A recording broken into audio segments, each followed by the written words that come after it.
This is going to be a really interesting session on visas for those who want to go and study in the UK. This goes out to the whole region in India, Pakistan, Sri Lanka, Bangladesh, Nepal. So we're really excited to bring this to you. So my name's Artri. I'm from the British Council, and I work in the education team, and I work with students and young people like you who who are looking to go to the UK. And I also work with Kasim, who is based in the UK and is with UKVI. So straight from the horse's mouth, that was the idea. You don't have to get all your visa information from us. You should get it from UKVI. And UKVI are very, very busy now. Kasim is very busy now as well because most of you are filing your student visa forms and applications now because many of you are starting this fall. So we thought this was the perfect time to get together and answer all your questions. A few things before we kick off and before I hand over to Kasim is we're going to basically talk about student visas. Okay, so anything you want to know about the general process of applying for a student visa for the UK. What's a good way to do this? Is this allowed? What are the do's and don'ts or the hot tips? And I'm worried about this. Can I, share that? The kind of general things that worry us because, we think visas can be quite overwhelming, but actually it can be a very simple process if you know what to do. And that's why we've got Kasim here with us today to be able to tell you what to do. So pop those questions in and don't pop in any individual sort of case questions because we can't get into those. But if you have any general questions about the process, about applications, this is why we're here. We're very happy to help you. So, Kasim, thanks so much for joining us. Thanks for joining us all the way from the UK. It's very early where you are, so good morning to you. And we're being joined by everybody across the region. It's not just India, we've got Pakistan, Nepal, Bangladesh. So, a very, very warm good afternoon to everybody from the region. So, Kasim, what have you been up to? UKVI has been busy, so give us the latest on student visas. Hi everyone. Hi Artery. But yeah, it's an exciting time at the moment. We have a lot of students looking to come to the UK for the upcoming academic year. So that's the reason why we have this call today. So if any students who have that ambition and that desire to come to the UK, then hopefully your questions can be answered today. And hopefully we can answer as many questions as we get through. Yes, but yeah, exciting to be here. It's not too early. I guess this is kind of the time when we kind of start working here in the UK. So it's nearly it's past 10:30 now. So Oh, oh, not great bad. That's time. true. Yeah. Not that early. Maybe for a Monday, but yeah. Okay, so Kasim, before you kind of tell us a little bit about, the deadlines that we need to know about, or also some kind of hot tips, because it can be a fairly kind of a rigorous process. So just some things that students should keep in mind so that, the chances of rejection are low. But before I ask you to do that, we're already getting questions, which is brilliant. So please put your Okay. questions in. I promise we'll try and get through as many of them as possible. But here's a question on why are students getting emails for interviews with UK Visa? So is this normal? Is this common to be asked for interviews? So I'm guessing this. So the question is why students are getting mail for interview from UKVI. There's many reasons why a student may get a invitation to attend an interview, and it's not. I wouldn't say it's common, but I would say depending on the visa application that's come through, and depending on whether we need further evidence, then somebody from UKVI will send an invitation out to the applicant to attend an interview, just based on some further questions that we'd like to ask. So yeah, that's the reason why an interview may be necessary, just purely based on capturing further evidence regarding the visa application, and to if there's any questions that are left unanswered in the application, then it's an opportunity for the applicant to provide those answers at interview. So yeah, hopefully that answers. Sounds good. No, that's really helpful. Another question on, is there an update on the online immigration status, e-visa, please?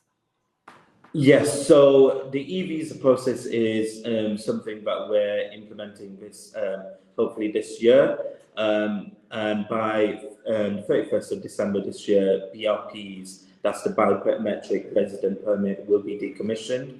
So the updates so far, applicants will know about whether they need to apply for an e-visa through their decision letter. So it may not be the same for every applicant at the moment. So when an applicant does get their decision letter, then they'll be notified in that decision letter whether they will have to apply for the e-visa or whether they will have to collect a BRP. But just a notice for everyone is that from the 31st of December 2024, BRPs are going to be decommissioned. So, and then e-visas will become the norm for applicants. Brilliant. That's really helpful. Hope that answers your question, Anupa. I think keep the questions coming. Kasim, any kind of, it's, people think visas scary. What if something goes wrong? The smallest things can go against me. Do you have any hot tips for us? Yeah, I've got plenty of Reduce. tips to Brilliant. Let's go. provide to anyone watching on the call today. Visas, I know, may appear scary for some people, but just to let you know, it's not as scary as people may think. All we're really asking for in the application is that you provide as much information as possible, and as long as you answer truthfully and honestly in the application, there can be hopefully nothing can go wrong in terms of applicants getting their visa. What I would say to applicants is once they have received their CAS, so that's a certificate of acceptance for studies from the university that they're going to study at, is that once they've got their CAS and their supporting documents in place, then they should apply for their application as soon as possible. We don't want students applying right at the last minute because it may just prolong the application. We may need to ask for further questions and stuff. We may need to ask applicants to attend an interview. So if they apply for the visa as far as in advance as possible, then that will allow the visa to come in a timely manner. Another thing, and I'm sure a lot of students will be asking about, is about bank statements, for example. So my top tip for bank statements is if your bank statement has unclear source of funds or large deposits, I would always recommend, and definitely something that applicants should do, is provide a covering letter with that bank statement, just to provide explanations for with their student visa application, and this will then reduce the need for UKVI to contact you for additional information and maybe cause delays. So always, if there is any unclear source of funds or large deposits in your bank statement, then please provide a covering letter. And this goes out throughout the whole application itself, is that if there's something that's unclear with any documents that you provide, then please always provide a covering letter to go with it. I would also say if you've got any documents that are not in English, then make sure you translate those documents in English. Otherwise, we'd have to, contact you to provide, translated documents. It's important that any document that isn't in the English language, that it's provided with a translation. And I'm sure many students will know that already, but it's good to reiterate that information. So yeah, in terms of top tips themselves, always check that you've applied for the correct visa. So if you're applying to study in the UK for study, then make sure you apply for the student visa and not for any of the other visas, like the standard visitor visa, for example. Just ensure that it's the student visa that you're applying for. Check that your CAS itself is for the correct visa as well, and it's not for any of the other visas. Include all necessary documents with your application. Again, reiterating that information, that you provide all the correct documents. The gov.uk website is the best source of information. That's the website that I would highly recommend everyone goes to understand what documents they need to provide for their student visa and what the checklist is for requirements. I can see there's some questions already coming in, so I'll stop there with the tips. I'll provide some further tips going on through the call. I think that was really helpful, and we'll come back for more tips. And I think if you're thinking some of the, you'll be surprised how many sort of very small errors happen. So I think these are all really helpful to know. So some quick questions. Is there any upper age limit for a student visa application for a PhD program? That's a no, right? There's no upper age limit? No, as long as you're 18, or because to apply for a student visa, you need to be 18 or over. So, sorry, that's 18 or over, 16 or over. So, as long as you're 16 or over, you can apply. You can do your bachelor's degree here, your master's degree here, or your PhD. Yeah, brilliant. What is the current turnaround time for visas after VFS submission? Yes. So, just to mention, so the processing times for the visa itself will begin once you've submitted your documents and once UKVI have received those documents. And then the processing times currently are 3 weeks. So we're working on a 3-week turnaround. So hopefully once you've submitted your documents at VFS and had that upon that VFS, then it should be 3 weeks from there. If we do need to ask for any further documents and further questions, then it may go beyond the 3 weeks. But that 3 weeks is there as the current processing times. But Kasim, sometimes when a student does not have 3 weeks in hand, for whatever reason, if the CAS came in late or something, is there something they could do around the priority visas or get a quicker decision if possible? Absolutely, yes. They can apply for priority visa service if it's available from where they are, and they can get their decision on their student visa quicker through that route. Yes. Okay, brilliant. And this is applicable across the countries in the region, so don't worry about it. You have that option if you need it. And we do recommend that if you don't have those 3 weeks or more, you do go for a priority option, because it doesn't make sense to kind of rush it later and just go for the priority or super priority if you need to. There's a question around, can we apply for masters in data science? This session is just on visa, so we'll stick to that. But yes, absolutely, you can apply for a master's in data science. But I'm going to go down to the visa questions. So this is an interesting one because I think it brings in the graduate route point. So Qasim, how does the renewal of visa process work? Since I have received only 16 months for the student visa, but then I have a 2 years post-study visa. Could you repeat that question again? Sorry. Yeah, I didn't will. get So I think the question, let me just put it on the screen. Yeah. So then you could read it as well. Basically, how does the renewal of visa process work? Since I have received my student visa is for 16 months, but my postgraduate, my graduate route visa is 2 years. So is it necessarily a renewal of visa? What's the process basically once we're done? Is this based on the graduate visa or the student This is visa? based on the graduate route, yeah. Yeah. I think the person in question has a 16-month student visa and Okay. then has the 2 year post study as they would, right? So how Yeah. does it work?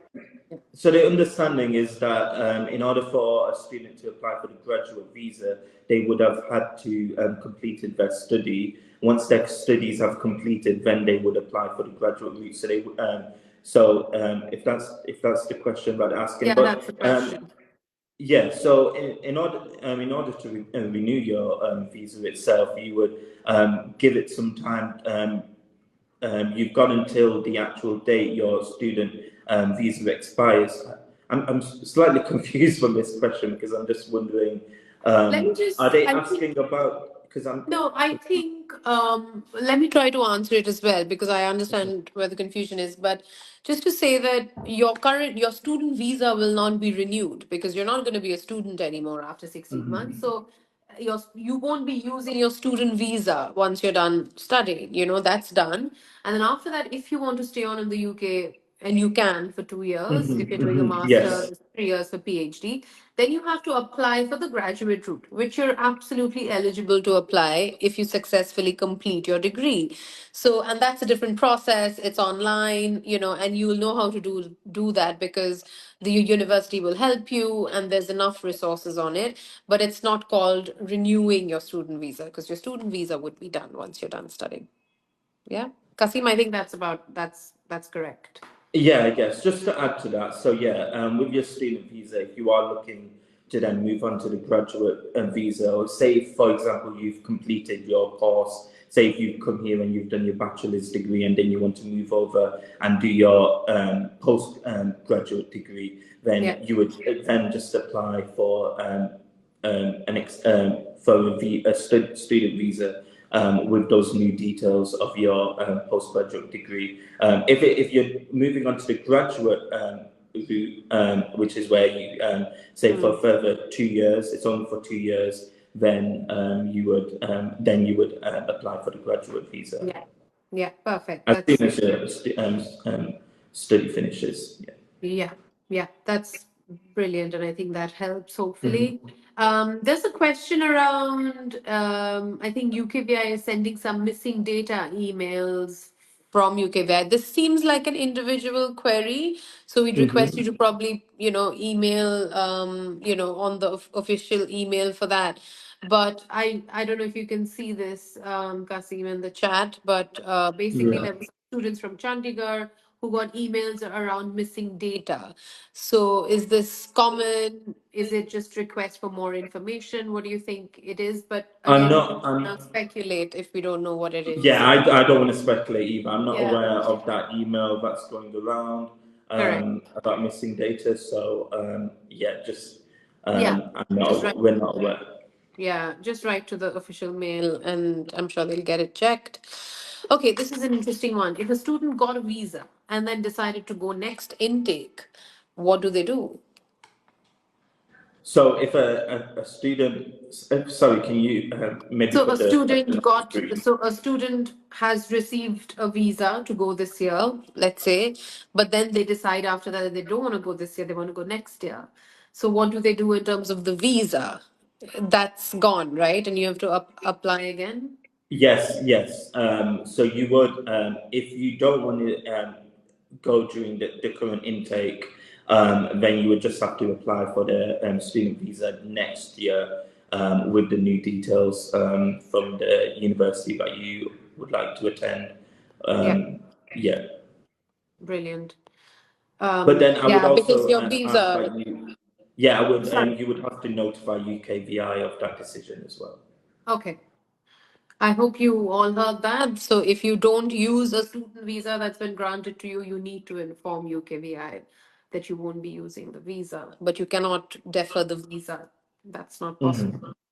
Um, okay, questions on the UKVI interviews. It sounds a little intimidating, fine. So can you tell us a little bit about them, Kasim, and anything, any top tips on that, maybe?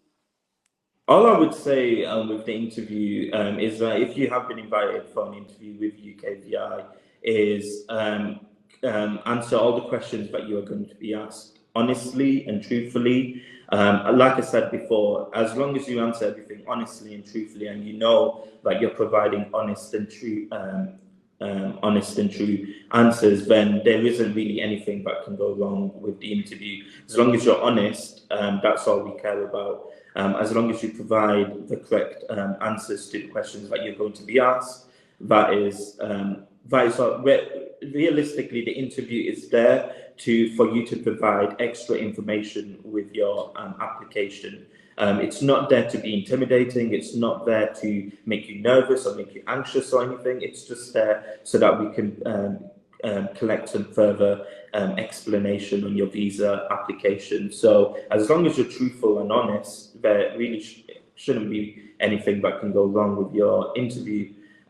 Because that's what we ask with all applicants, is that if you apply for a student visa, you apply with the intention that you're coming to the UK to study at your course, at your university. So as long as that is your intention to come to the UK to study, then those are the questions that we're going to ask you about. Is about your course, why you intend to come to the UK, all of those possible scenarios. Everyone's case is different, you see. So with the interview, not everyone's case is the same. Everyone is different. So all I would say is be honest, be truthful, and everything should go fine. Yeah. Nothing to worry about if you're intending. Nothing to worry about at all. Okay, so visa requirements. It says that the funds should be at least 28 days old. However, if a student has gotten his loan approved very recently, is that okay? Well, what do they do? So yeah, this is a question on the funds. So we ask for the 28 days. As long as the money is in your account in those 28 days, everything should be realistically be fine. Because that's what we cover is that 28-day period on your bank statement. I would 100%. This is a moment for me to tell you is that please, if that is your situation, that you received something, you received a loan quite early, then provide a covering letter with that, explaining that reason. Yeah. Okay, brilliant. That's helpful. Okay, let me try to get this question. Could you please explain on the visa flexibility on dependent application for the MRes or research courses? Does that make sense? I've just put it on the screen, Kasim, if you want to quickly have a read. I think this is about bringing dependents in for research stuff, which is allowed. So shouldn't be an issue unless there's a specific question around that. So recent policy says that dependents cannot come to the UK with students unless they're doing a research degree. So Yeah, PhD. so the guidance from UKVI is that your partner or children aged under 18 may be able to come to the UK, providing you are studying for a course of study which the provider has confirmed is a PhD, of a doctoral qualification, or a research-based higher degree. So to answer your question, yes, you are able to bring a dependent if you are study on a research-based higher degree, which that MRes maybe. I don't know the specifics of the course itself, but if it's a research-based course, then your partner or children aged under 18 may be able to come to the UK. Okay. There's a very sort of a slightly more complicated question around finances and parents. So let me try to get this to you. Okay. So let me first show it. So students have been asked to submit the medical report first, then after 5 days have been asked to submit the financial documents that has clearly stated that the funds are are in the parent's name, and then they have attached. And they have hold on. Okay, and they have attached the sponsorship affidavit, even though UKVI has asked to submit the financials in the student's name. So anyway, the students has written to UKVI. Basically, I think the student submitted it in their name, but it's actually in the parent's name. I think the question is basically, Kasim, if somebody kind of makes a mistake with financial documents, is there a way to rectify it during the process? What I would say to this applicant is that if you have, I would like to understand what the mistake is. Like, how would the applicant know that a mistake has been made? Can you see the Yeah, I'm reading the question. Yeah. It's a little bit of a Yeah, we will get in touch with applicants themselves. Say if there is a mistake. So this is a common reason why we would get in touch with an applicant regarding. So if we do find that there is any minor mistakes made in the application itself, we will contact the applicant to give them an opportunity to provide an explanation. But this goes back to my previous point: is that if this is why students should make their application for a visa as soon as they've got their cars, as soon as they've got their supporting documents ready, so that if there are any reasons why we would need to ask an applicant to provide an explanation, then there's enough time before they go to the UK to study. So to sort of answer, because it's kind of cut off as well, I don't know if there's like, is there anything further after the UK? So it says after the even though UK, and then there's like ellipses. Yeah, it doesn't and yes, Is that there is continue? more after the UK. Yeah. Even I'm trying to read it because it's a big one. Even so they have attached a sponsorship affidavit, even though UKVI has asked to submit the Right. financials in student's name. Yeah. If you are receive, for example, so I think with this student, maybe your parents have provided funds to support you while you're in the UK. So if that is the case, then we will ask for further supporting evidence, such as your parents' details and stuff, and information regarding that. So that's why I would reiterate that if you have finances that are in your parents' name, so if your parents have given you money to come to the UK, then please provide a supporting covering letter to explain that, and to explain and to also provide your parents' details. We know that many students do rely on their parents to provide funding for their course, funding for while they're in the UK. So if that is the case with you, then always provide a supporting covering letter with that, explaining your relationship with your parent, explaining your parents' details. We just want to be 100% sure that that is your parent that's providing that information for Yeah. you. If that is the case, then you'll be fine. Brilliant. This is basically turning into a full-on Q&A. I think we should go with that. But all your Okay. tips are coming through anyway. Okay, so the next question is around if a student defers the visa, you can't defer a visa, just to be Mhm. clear. You can defer an offer from a university if they allow it, but you can't defer a visa. The visa is gone if you don't use it that time. It can't be, postponed to be used later, just to be clear. But the question is, will the IHS, the health surcharge, be refunded? Or is it gone and one has to pay for it again the next time? Right. So the guidance on IHS refunds itself is that you'll get a full immigration health surcharge refund if you paid the IHS twice for the same visa application, your visa application is refused, or you withdraw your visa application before a decision is made. So depending on when the student visa has actually been issued to you, if you withdraw your visa before the decision is made, then you'll get a full immigration health surcharge refund. You'll get a partial IHS refund if your visa application's successful, but you get less time on your visa than you asked for. Any dependents on your visa application are refused a visa, you'll only get their IHS back. And you're applying to extend or switch your visa in the UK and have paid the IHS twice for the same period. So in terms of, I would always say, still, even if you don't meet any of these criteria, still you can still apply to claim a refund for your IHS. I think with this particular um, applicant, if you haven't received your decision yet, then you will be able to get a full refund on your IHS. Got it. Okay, that's fairly straightforward. Thanks, Kasim. Here's a question on education loans. So, are unsecured education loans accepted? So, unsecured education loans, let me just show the right one so we can read it as well.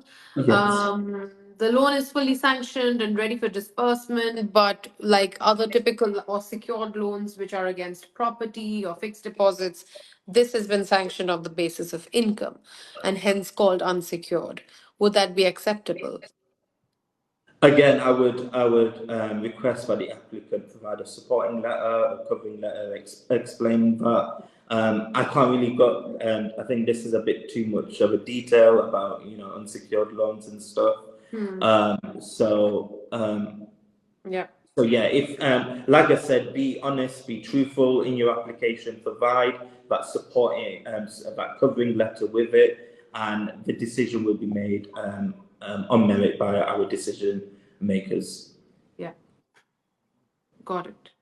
Okay, next question. Okay, are financials or loans from HDFC Credila accepted, or is it mandatory to disperse the complete loan or just the deposit?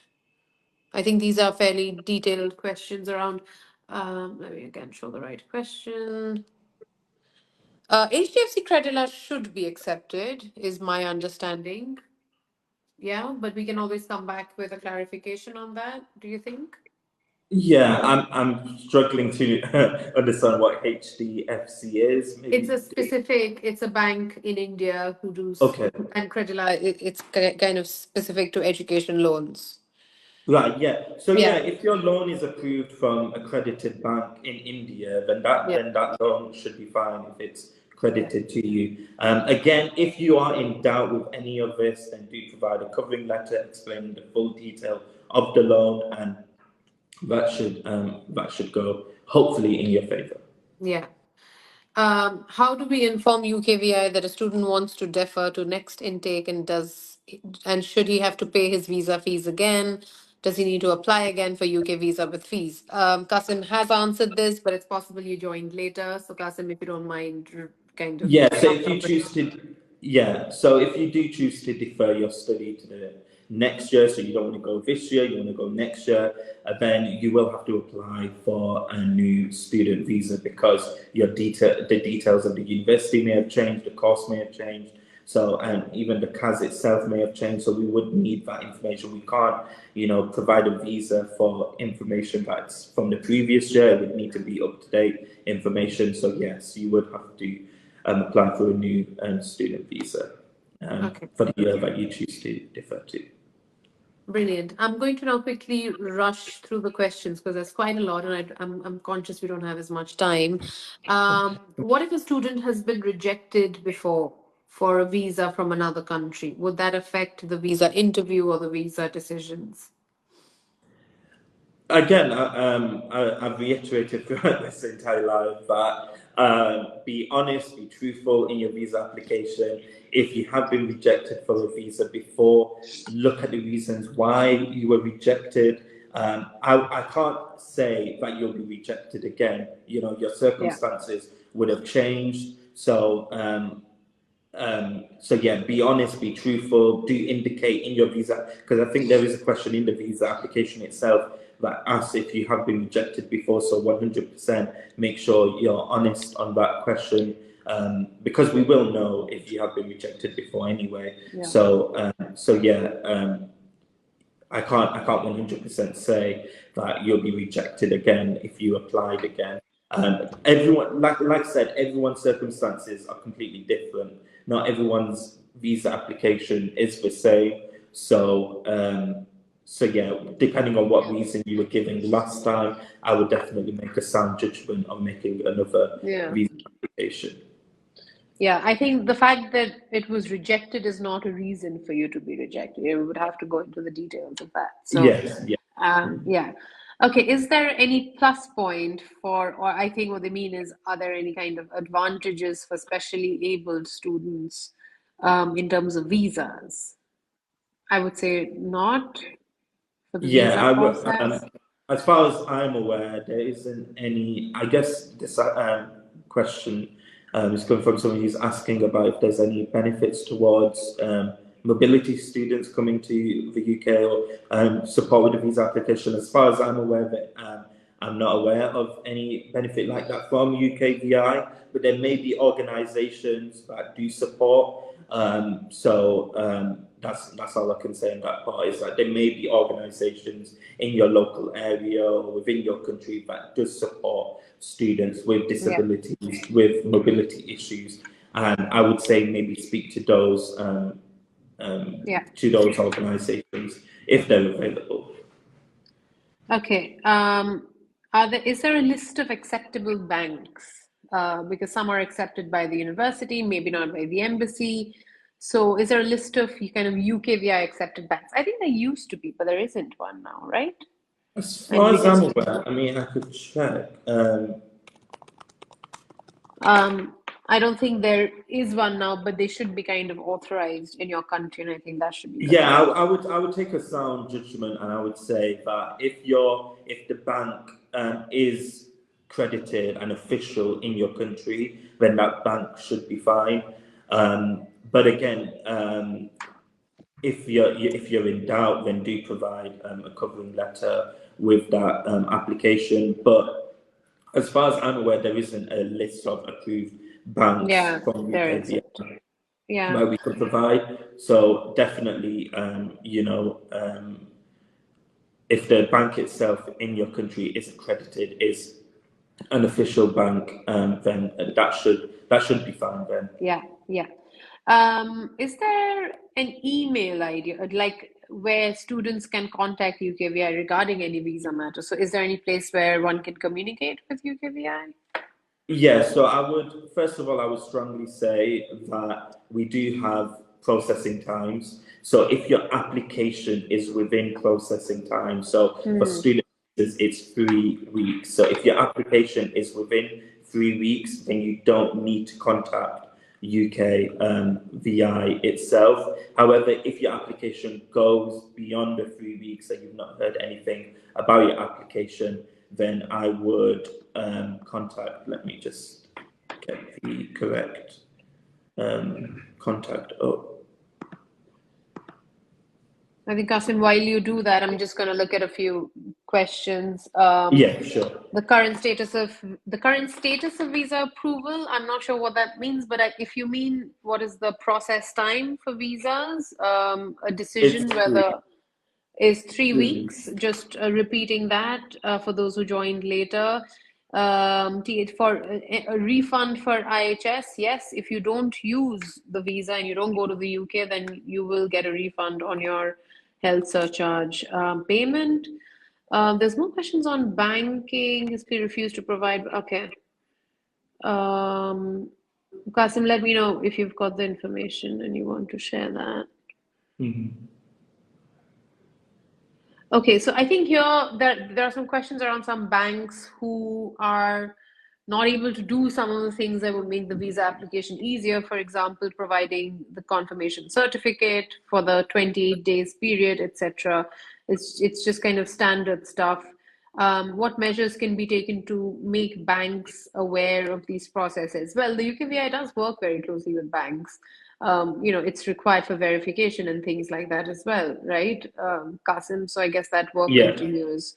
And again, as Qasim said, just explain it in a cover What I letter. would, yeah, what I would say to this is that yes, you're absolutely correct. We may contact your bank to verify the financial documents that you've submitted. So what I would definitely urge you to do is when you make your student visa application, is to inform your bank that you are actually applying for a UK visa, because if your bank is aware, then they'll be ready to provide that reply to UKVI when it comes to verifying your financial documents. So yeah, definitely consider speaking to your bank and letting them know that you're applying for a UK visa. Just going back to the question about The contacting details, yeah, UKVI, we have a very helpful website online that you can go yeah. to. It's www.contact-ukvi-inside-outside-UK. Maybe actually you could put that Maybe we can put it back in. Yeah, in we'll the put that. Facebook, and you can go onto that website and you can find our contact details in case you want to get in contact with UKVI. There's two different options: whether you're inside the UK, whether you're outside the UK, and there's many different options when it comes to what the type of visa that you're applying for. But what I would definitely let you know is go onto that website and you'll be able to find the correct details to contact UKVI through there. Yeah, brilliant. Again, question around applied for a student visa for 2024, Jan 2024 due to delay, was not able to travel. Later on, my visa was granted but was not able to travel. So, will you get your IHS refunded even though your visa was approved? Yes, I think if you didn't go to the UK with the visa, you would. Yeah, could you put the I'm question? putting it up. Yeah, Yeah. it's up. It's up. So recently, I have applied for student visa for January 2024. Due to delay in visa process, was not able to travel to the UK before the latest date to arrive in UK. Later on, my visa was granted, but was not able to travel. So will I get the refund? So yeah, just going back to the discussion that we had about the IHS refund, I'll just get that page back up. Yeah, so you'll get a partial IHS refund if your visa application is successful, but you get less time on your visa than you asked for. Okay. So yeah, if you've got less time on the visa that you've asked for, then you'll get a partial IHS refund. Okay, but if you get a visa approved, but you're not able to go for whatever reason, would you get a refund? Yeah, so when you will not, so you will not get a refund if you withdraw your visa application after your visa is granted. Your visa application is successful, but you do not come to the UK, so Ah, you won't get if you've been granted your visa, but then you decide not to travel to the UK, then you won't get a then you refund don't get it. on your Okay. IHR. I would still consider, contacting, but those are Applying. the Yeah. guidance that we have. So yeah, if Yeah. you do get your visa approved, but you don't travel to the UK, choose not to travel to Yeah. the UK, then you don't get a refund on your IHS fee. Yeah. Okay. Because sometimes in this case, if the visa came in late and it was just too late to travel, then it seems like, there could be a reason to get the refund, but it would probably depend. So Mhm. yeah, do get in touch. How much time does it take to withdraw the file, the visa file, I suppose? Can one do that after putting a So, visa application in? Can they withdraw the file? w- okay, how much time does it take to withdraw the file? I'm sorry, I don't I completely think understand I that question. think I think what they mean is that once they apply for a visa, can they withdraw that application? Yeah, you can.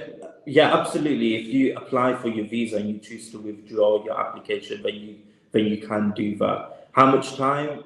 I guess it happens instantly once you withdraw your file. But Yeah, don't quote me on that because there may actually be a time involved. But yeah, if you choose to withdraw your visa, then that's your yeah, decision, and then your yeah. visa will be withdrawn.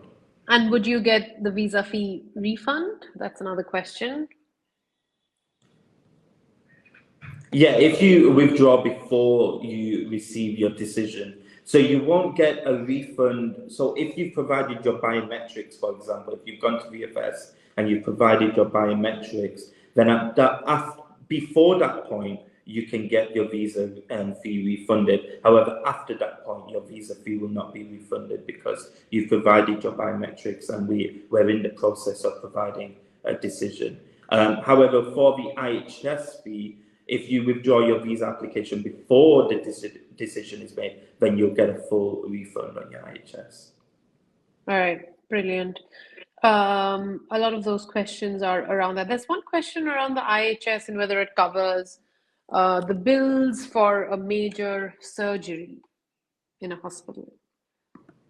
Oh wow, that's very Very specific. Yeah. very specific. Yes, our NHS is wonderful, and yes, you'll be if you do find yourself in that situation where you require an operation, where you require surgery, then the fee should cover it. Yeah. Yeah. If it's necessary, it will be covered. Yeah. I think we're in the last couple of questions, which is great. We've been like, take a bit of a break and just talk about other things like, like some top tips. But let's do the last couple of questions. One is around, does the UKVI accept avance loan letter? Let me show you that. And or does one need to disperse the amount and maintain for 28 days? So will a loan letter work, or do you need to see the funds in the account? Yeah, the funds will have to be in the account for that full 28-day Mm, period. We would have to. If we don't see the funds in the account, then we won't know if the funds have been credited. got it. Last question from what I can see. But we're here, so keep asking if you'd like to. The student mother is already in the UK and a permanent resident. So does it affect the student now for her student visa to UK? I'm not sure what now is, but if the student is an Indian passport or a Pakistani passport or a non-UK passport holder, then they'll have to apply for a visa, I suppose, right? Yeah, I'm just reading that. So student mother is already in the UK, permanent resident. So does it affect the student now for her student visa? I would just go back. If you're coming to the UK to study, then you do need a student visa. So yeah, and that goes for anyone in any country around the world. Is that if you're coming to the UK to study in a university, then you do need to apply for a student visa. Yeah. Yeah, unless you're a UK citizen, obviously, you won't Absolutely, need yes. to. So if you're a UK citizen, Yeah, so I think this applicant is talking about somebody else who's a UK permanent resident. If you are a UK permanent yeah. resident yourself, then you wouldn't need to apply for a No, student visa. But if no, you're you not, wouldn't. then yeah, then you would have to Yeah, apply for a student visa. yeah, yeah. Okay, I think that these are most of the questions we have. We've sort of kind of gone through the hour pretty much, but Okay. I wanted to know anything else you want the audience to know, Kasim, in terms of applications. You've already mentioned the deadlines and everything. We know that things are getting really busy with applications now, so I think the main message is to get your application as soon as possible. Yeah. Yeah, but any other top tips, anything you want people to keep in mind, just three kind of things that you want them to have in mind? Yeah, definitely. So, yeah, just to reiterate, definitely apply for your student visa with as much time as you have. As soon as that CAS comes through, what I would say is while you are waiting for your CAS to come through, the certificate of acceptance for studies, while you're waiting for that, then do start getting your supporting documents together. Another top tip that I would give you is read the guidance on gov.uk and Mm, all of the list of what documents you need to provide, what fees you need to pay, whether you can claim a refund. All of that is listed on gov.uk. What I will also do is I will provide our crew with some links that go to the specific guidance on gov.uk that she will provide in the comment section down below. And then you can read for yourself exactly what is needed. Another tip I would say is that if you are in doubt with anything with your visa application, if you think, okay, I've been given this loan from this company or my parents, like what I would 100% tell you is that if your parents have provided you with funds for your visa, then do provide a covering letter just showing that those funds have come from your parents. Definitely don't, if you are in doubt with any piece of information in the application form and you want to elaborate further, then always provide a covering letter, just letting us know exactly what you want to expand on. Because a lot of the reason why there's a delay is because we're having to chase back with applicants and we have to maybe call you in for an interview just to ask you further questions. So providing that covering letter will definitely give us a wider picture onto further clarifying the pieces of evidence that you're providing. But yeah, those are my top absolutely. tips. Definitely read the guidance on gov.uk. It's very clear what you need to Brilliant. provide, and yeah, Yeah, that's really helpful. There are a couple more questions, Kasim, if you want to just quickly get those before I have a quick I announcement know to make in the end. somebody's Yeah. saying please share contact details to UKVI. So we'll share the link that We you will shared. we'll Yeah. definitely I'll share you because there's many different ways somebody can provide can get in contact with UKVI. I will urge again, I will say again that if your application is within the processing times, which is for student visas, it's 3 weeks. So if your application is is still in that 3 week period, then you don't need to contact Yeah. UKVI. But if it goes beyond that 3 weeks, then you can go onto the Gov.uk website to find those details on how to contact us. Yeah. Um, So the there's a details are different. question. Yeah. Yeah, Okay. Yeah. we'll post the link that Kasim mentioned Yes. on the chat later. Yeah. But a quick last few questions. I have done my master's in the UK and I want to do a second master's in the UK, but the university is asking me to obviously apply for a visa again from my home country. If I apply from the home country, then I need to show living costs. But I have been in the UK for more than 12 months now. I You guess can that's. apply. You can apply for your student visa while you are in the UK. That is an option Mhm. available. I'm not entirely. I would need to understand more with the Mhm. question Mhm. about why the university is asking you to apply from your home country. Mhm. Maybe it's because your student visa itself has expired, and then maybe Yeah. you will have to go back to your home country and provide. But yeah, it's completely fine if you've lived in the UK for the past 12 months. Then you can provide the living costs for Yeah. that, and Yeah. then provide in your covering letter that you're looking to study again for your second master's. So there shouldn't be any worry about Yeah. needing to show living costs because you were living in the UK. Those that would be perfectly fine for you to That, provide that yeah, information. Yeah. that would make sense.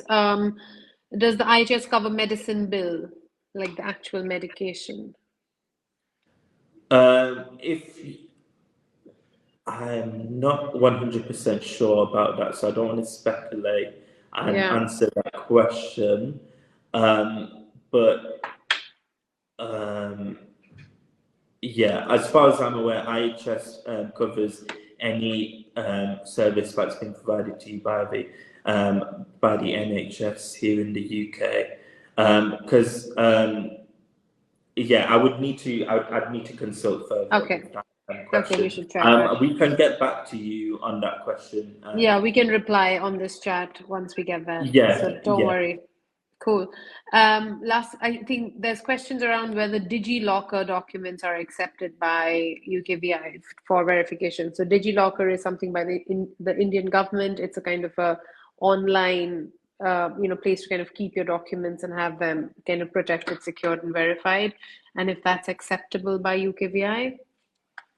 What I would say to that is that we would have to see the document that you're providing. Hmm. As long as we Hmm. can see the document that you're providing, as long as we can see, because if we can't say, for example, there's a situation where we can't see your bank statement, for example, then we Yeah. will have to, go back to you for you to provide that bank statement, and then that would cause a delay in your application. Yeah. So we would actually want to see that document in your application. So I'm not fully aware of DigiLocker. I'm not sure of the I think we can functionality. come back on that as well. Yeah, Yes, and we that's the can get functionality clarity. of it. Just Yeah. by the way, your full question is: are DigiLocker documents accepted by embassy? Just want to clarify to you is that the embassy Yeah. is not deciding your visa. It's UKVI that's Correct. making the decision on your visa. The embassy doesn't have any, they aren't the ones who are processing your visa application. It's Yep. UKVI that's doing that. So Yeah. there's no don't con start like maybe don't contact the embassy regarding your visa Yeah. application. UKVI that you need to Yeah. contact. But yeah, I'm not fully aware of the functionality of DigiLocker, but as long as we can see the evidence, as long as we can see the documents, then everything should be fine. Brilliant. Um, okay, I think we've come to the end of this. That was really helpful. I know we've gone through a lot of information, Mhm. and we're happy to kind of tell you more. So just to put this on everybody's radar, 31st July, end of this month, we have our pre-departure briefing. So all of you going to the UK, and if you have an offer, even if it's not a condition, if even if it's not an unconditional offer and it's a conditional offer, feel free to come to our pre-departure briefing on the 31st of July.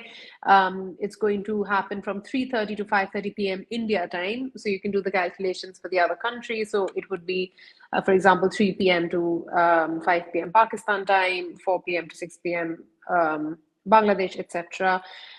So that's and it's a regional one. It's going to be brilliant. We will have UKVI again to tell you more about, and answer more questions. We're going to have alumni to tell you what life is like in the UK. We're going to have somebody from GradLinks to tell you about work after studying. So it's going to be a brilliant session. So please mark that in your diaries. Go to the British Council website for your country and sign up for that right now. And register immediately, because that's on the 31st of July. And I'm going to bring this to a close here. Qasim, thank you so much for so patiently answering all those No worries. questions. It was really Thank you for having helpful. me. I think that was really helpful, really brilliant, really comprehensive. We'll post the answers to some of these in the chat by the end of today or by tomorrow, once we get the clarity. But keep, kind of keep, like, watch this space. We'll be back with more lives. We'll give you as much information as you need, to get over the whole application part of the year. Other than that, Kasim, thank you so much. We'll see you again very soon. And all the best to everybody applying this year. Bye, No everyone. worries. Take care, everyone. Bye bye.